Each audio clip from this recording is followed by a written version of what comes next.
Hispanovisión. Comprometidos con la evangelización de nuestra comunidad. Somos hispanos, somos hermanos, y mientras estemos juntos, nadie nos podrá separar. Somos hispanos, somos hermanos. La Iglesia del Nazareno, en 9260 Van Nuys Boulevard, en Panorama City, California, en el Valle de San Fernando, presenta Impacto Cristiano. Respetables televidentes, buen día. Qué gusto, qué placer, qué privilegio el poder saludarles nuevamente a través del programa Impacto Cristiano. Este programa lo presenta la Iglesia del Nazareno, aquí en el 9260 Van Nuys Boulevard, Panorama City, California, zip code 91402. Los números de teléfono aparecen ahí en la pantalla de su televisor para que usted nos llame y quiere tener más información acerca de esta congregación. Somos una iglesia cristiana, evangélica, de santidad, con el deseo de llevarles a ustedes las buenas nuevas de la palabra de Dios. Y como siempre, en nuestro programa les presento de mi música. Y les quiero presentar esta alabanza que dice así.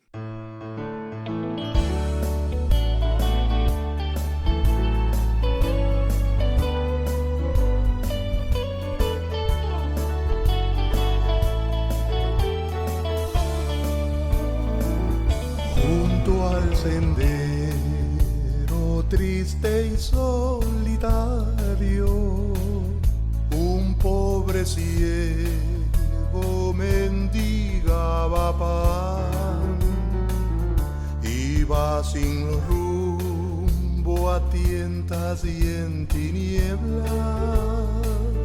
Llegó Jesús y al ciego vista dio.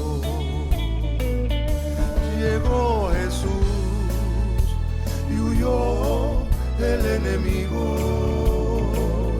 Llegó Jesús el llanto a enjugar. Se irán las sombras y entrará su gloria. Si a Jesús decides aceptar. Llegó Jesús y huyó el enemigo.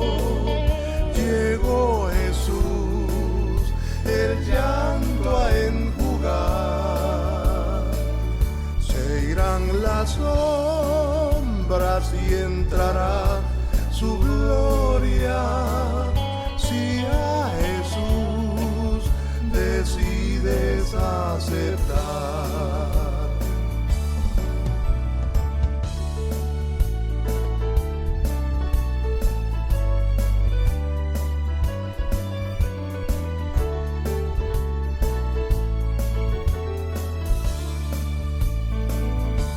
Así los hombres de hoy son incapaces de dominar sus vicios y temor. El corazón lo tienen quebrantado. Jesús les brinda bálsamo de amor. Llegó Jesús y huyó el enemigo. Llegó Jesús el llanto a enjugar. Se irán las sombras y entrará su gloria. Si a Jesús decides aceptar. Llegó Jesús y huyó el enemigo.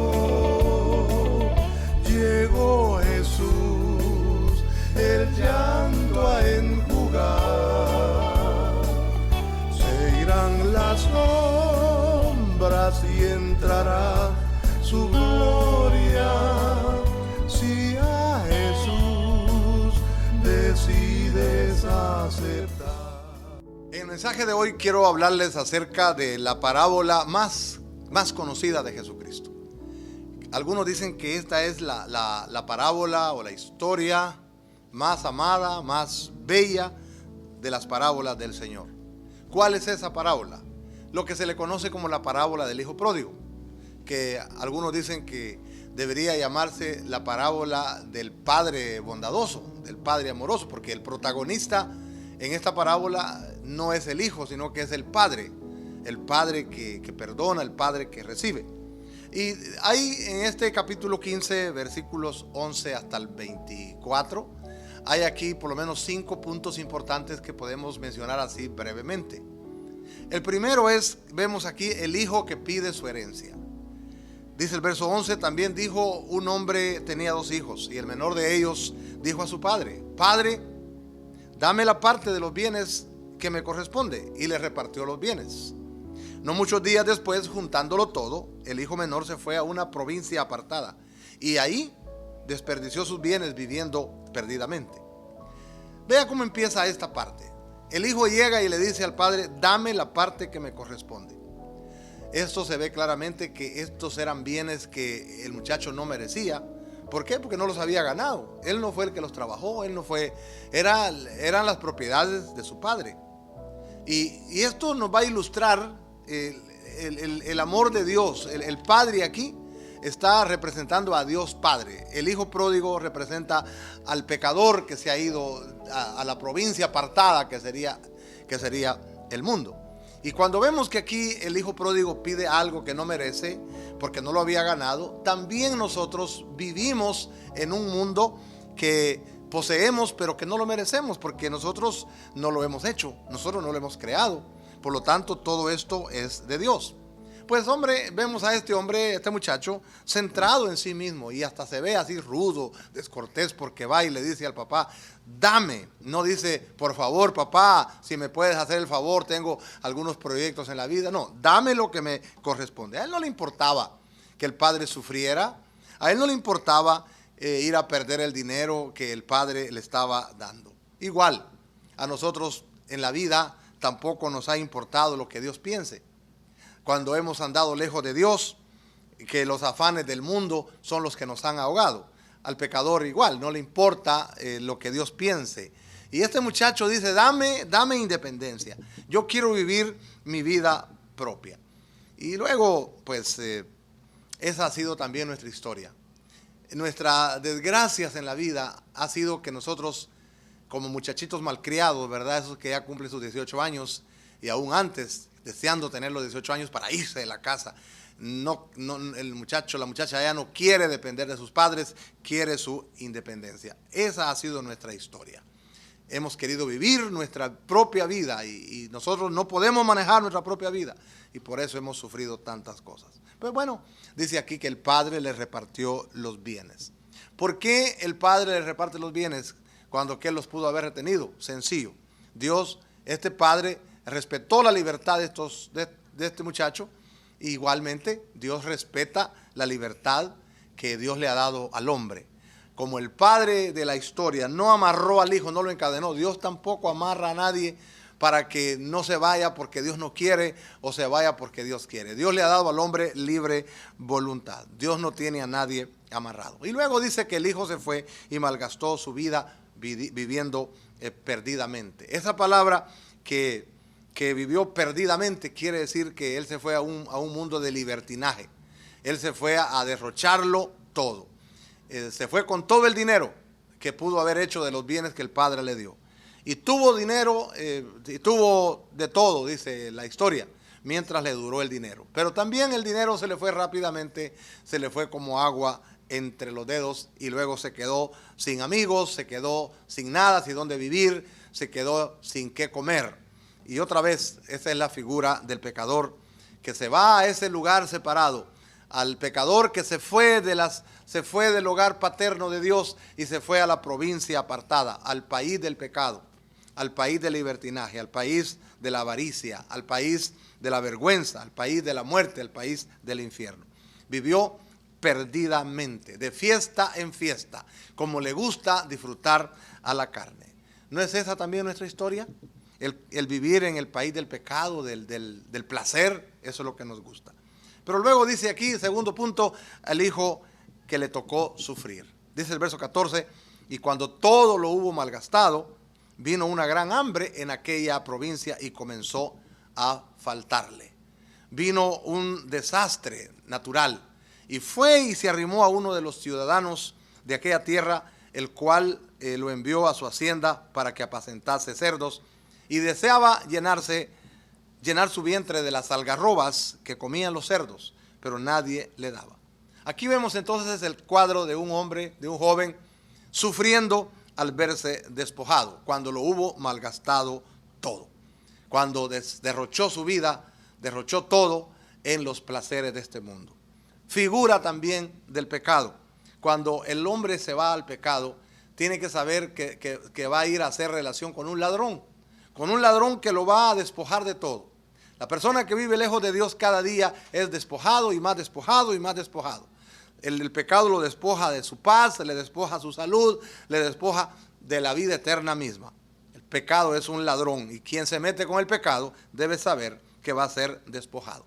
Pues dice que vino un hambre, vino un desastre natural a aquel lugar, vino una gran hambre a aquella tierra. Y sabe usted, la vida trae desgracias, trae enfermedades, trae tantas situaciones tristes que también el cristiano las sufre. Pero la diferencia es que una cosa es sufrir sin Dios y otra cosa es sufrir con Dios. Dios con nosotros nos fortalece, nos consuela, nos guía, va con nosotros en la tribulación. Pero el hombre, como este muchacho que está lejos de la casa de su padre, allá tuvo que sufrir el hambre y todo aquello, pero sin la presencia de su padre. Igualmente, cuando nosotros vivimos en un mundo lejos de Dios y vienen los sufrimientos, qué cosa más horrible tiene que ser.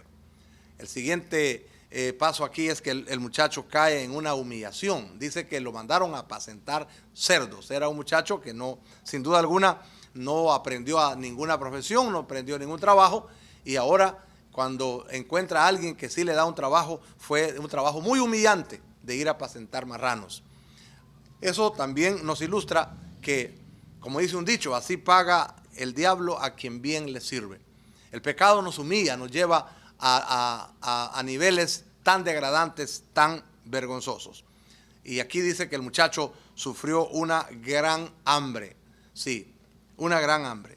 Sufrió la pérdida de sus amigos, que tuvo amigos mientras tuvo dinero. Buen caballero es don dinero, dicen por ahí. Pero cuando ya no tuvo dinero, sus amigos también lo dejaron. Porque hay gente que son así.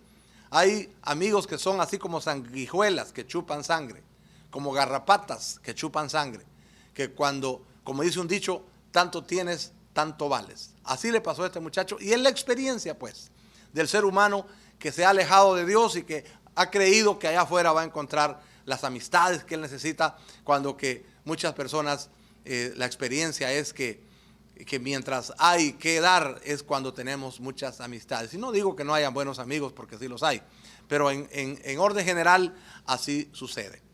En tercer lugar, vemos aquí el hijo que volvió en sí. Dice el verso 17, y volviendo en sí, dijo, ¿cuántos jornaleros en casa de mi padre tienen abundancia de pan y yo aquí perezco de hambre? Esas palabras de volver en sí son bien importantes, porque eso de volver en sí quiere decir que él estaba como en otro mundo, estaba alienado, él estaba como enajenado pues. Y ¿no le parece a usted que esa es la vida del hombre pecador, de la mujer pecadora, lejos de Dios? La gente sin Dios, ellos viven y nos miran a nosotros como cosas raras.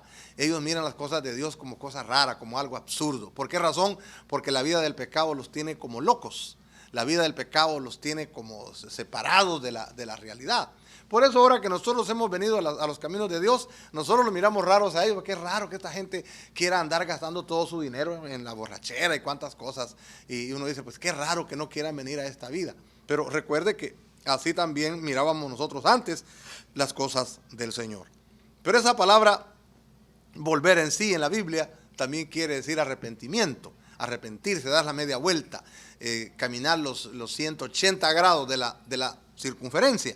Dar media vuelta y venir de aquella realidad horrible a la realidad de Dios. De hecho, la base para construir una vida sana va a tener que ser la reflexión, el querer uno dejar esa vida inútil. Y dice aquí que él pensó en su padre y pensó en la provisión de él. Qué maravilloso es cuando nosotros empezamos a pensar en el Padre Eterno, a pensar en Dios. Pero note una cosa, el muchacho empezó a pensar en su padre, empezó a pensar en su casa, hasta que los golpes de la vida lo hicieron reaccionar. Hasta que el hambre, hasta que la desgracia lo llevó al nivel más bajo, fue entonces cuando pensó en su aflicción que él estaba pereciendo.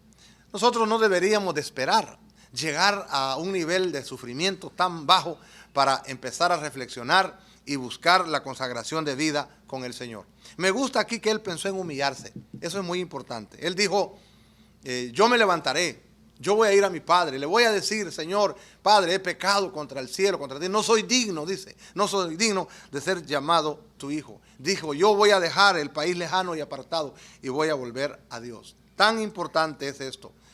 Pensar en humillarnos, pensar en volver, pensar en arrodillarnos delante de Dios, en confesar nuestro pecado delante de Él, confesar nuestra indignidad de ser sus hijos. Ese va a ser el inicio del camino de una vida victoriosa.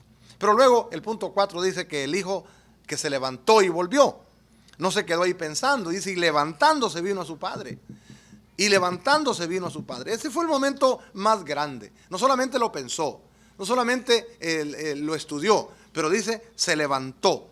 Y como dije hace un momento, y no lo hizo por amor hacia su padre o porque reconocía su error. Lo hizo movido por el hambre. Pero a veces el sufrimiento es buen amigo. Hasta que muchas personas, hasta que no han sufrido tanto, no reflexionan y no quieren venir a los caminos de Dios. Muchas veces la comodidad nos hace mucho daño, porque la comodidad nos puede llenar de orgullo, nos puede llenar de prepotencia, nos puede llenar de egoísmo, pero gracias a Dios por su gracia, que esa gracia nos sigue esperando. Y este muchacho llegó a un punto de que se arrepintió, quiere decir, dejó aquella vida y encaminó sus pasos a la casa del padre.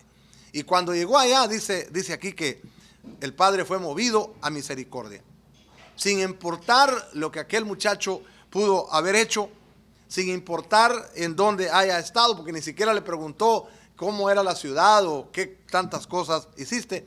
Dice que él corrió hacia él cuando lo vio, corrió hacia él. Es decir, él tuvo pies llenos de misericordia para su hijo descarriado. Tuvo brazos de misericordia. Dice que lo abrazó, así como venía todo pestilente. Y no solo eso, sino que lo besó. Y esto nos ilustra el gran amor de Dios. Nosotros tenemos que buscar al Señor, pero antes Él corrió hacia nosotros. Antes Él había venido hacia nosotros a la tierra en la persona de Cristo. Y esto nos muestra el gran amor de Dios. Este muchacho confesó que no era digno. Y esto es muy importante, porque aunque no se ve en el pasaje que el padre le ha dicho, mira, no digas eso, no dice nada de eso que le dijo que no lo dijera. Pero sí se ve que en medio de todo, en esa vuelta a Dios, se necesita confesar el mal terrible que uno ha hecho. Confesar que nos hemos rebelado contra Dios. Confesar que hemos rechazado a nuestro Padre Celestial. Confesar que hemos pecado contra Él. Confesar de que no somos dignos si no fuera por la gracia del Señor. Ese es el requisito que Dios pone al pecador. Dice en otra parte de la Escritura, si nosotros confesamos, dice, nuestros pecados, Él es fiel y justo para perdonar nuestros pecados y limpiarnos de toda maldad. Y entonces el punto número 5 dice que el hijo fue aceptado y restaurado. Dice el verso 22, pero el padre dijo a sus siervos, sacad el mejor vestido y vestidle, y poned un anillo en su mano y calzado en sus pies. Traigan el becerro gordo, mátenlo, comamos y hagamos fiesta, porque mi hijo estaba muerto y ha revivido, se había perdido y es hallado. Y comenzaron a regocijarse. Ya nos podemos imaginar al padre todos los días en la ventana, viendo a ver por dónde pudiera regresar su hijo. Y un día su hijo regresó y el padre fue a buscarlo, y el padre le da un vestido. Eso habla de una posición de honor. Eso nos dice cómo el Padre Eterno Dios, después de haber vivido vidas indignas, vidas pecadoras, Él nos viste con las vestiduras honrosas de la vida cristiana. Le da un anillo, quiere decir que le da autoridad. El anillo servía para sellar muchas veces documentos y le da una autoridad. De ser un muchacho pecador, arruinado, ahora el padre lo pone en autoridad. Y le da zapatos, una posición del nuevo caminar del cristiano. La capacidad de andar en la nueva vida. Y dice que hace una celebración, porque Dios está contento por aquellas personas, aquellos hijos que estaban perdidos y han regresado al hogar paterno. Hace una fiesta, no por lo que hizo. Su hermano se molestó porque dijo, sí, este hijo se fue a gastar el dinero en rameras y cosas que dijo él. No, es que yo no estoy celebrando que fue a hacer eso. Yo no estoy celebrando que se fue. Yo estoy celebrando que regresó. Dios no celebra que tú te hayas ido, que nosotros nos hayamos ido a pecar. Para nada celebra eso. Al Señor le cae mal eso. Pero cuando regresamos, Él está tan feliz cuando hay de veras un arrepentimiento genuino, una entrega, una conversión verdadera. Dios hace fiesta por la reconciliación. Y esa fiesta significa que el Padre lo ha aceptado. Y Dios dice que cuando un pecador se arrepiente hay fiesta en los cielos, queriendo decir que Dios nos ha aceptado totalmente. Como digo, después de haber vivido vidas tristes, vidas aletargadas, Dios ahora nos hace una fiesta de reconciliación, significando que nos ha aceptado totalmente. Y luego el Padre dice lo alimenta. Después de andar hambriento en la vida, Él le da un banquete.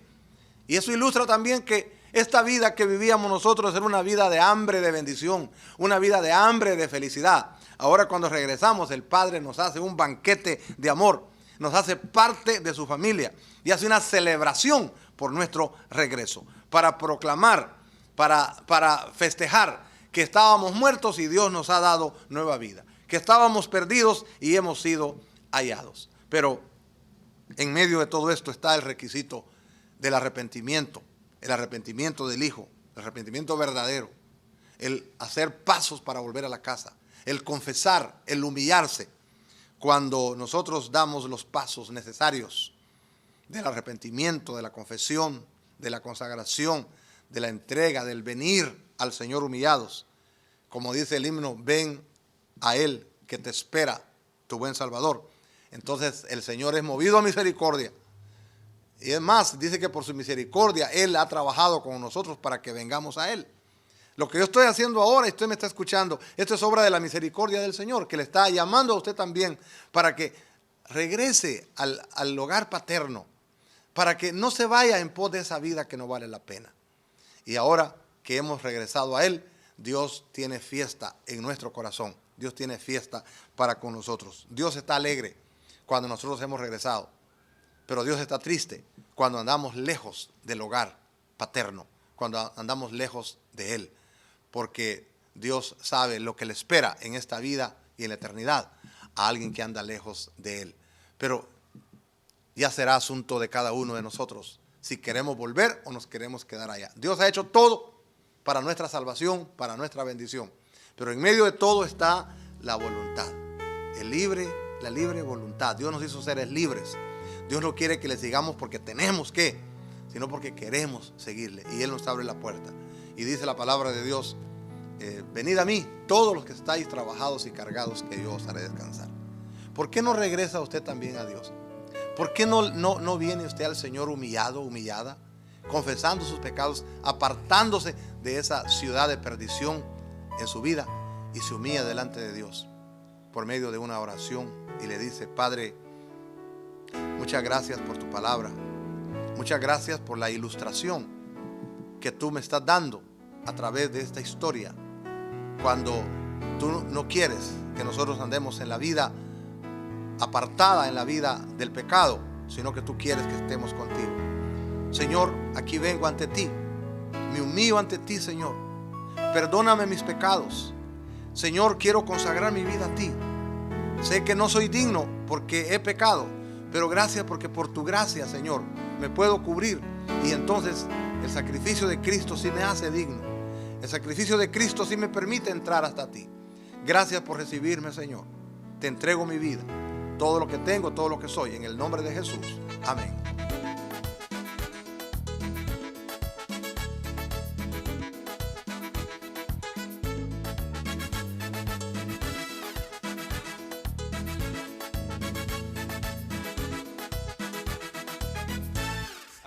poder de Jesús siempre gana, siempre gana, siempre gana.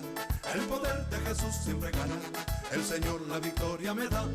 El poder de Jesús siempre gana, siempre gana, siempre gana. El poder de Jesús siempre gana. El Señor la victoria me da. Si tú sabes que Él es el Señor, que todo lo puede, nadie te hará daño. Nadie. El poder de Jesús siempre gana, siempre gana, siempre gana. El poder de Jesús siempre gana.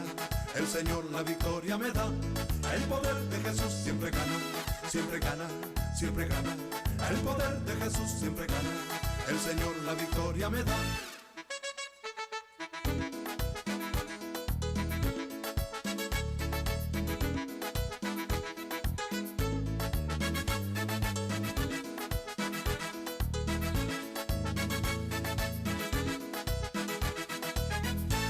El poder de Jesús siempre gana, siempre gana, siempre gana.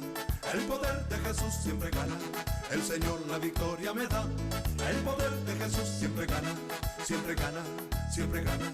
El poder de Jesús siempre gana.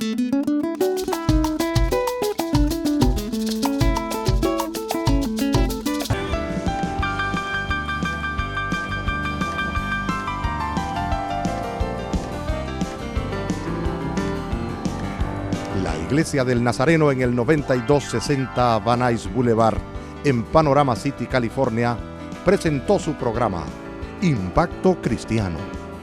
Gracias por su sintonía al programa de hoy. Atenta invitación para cuando presentemos uno similar y por este mismo canal, cuando lleguemos con otro Impacto Cristiano. Cordialmente le saluda Hugo Melvin Aldana. Hasta la próxima.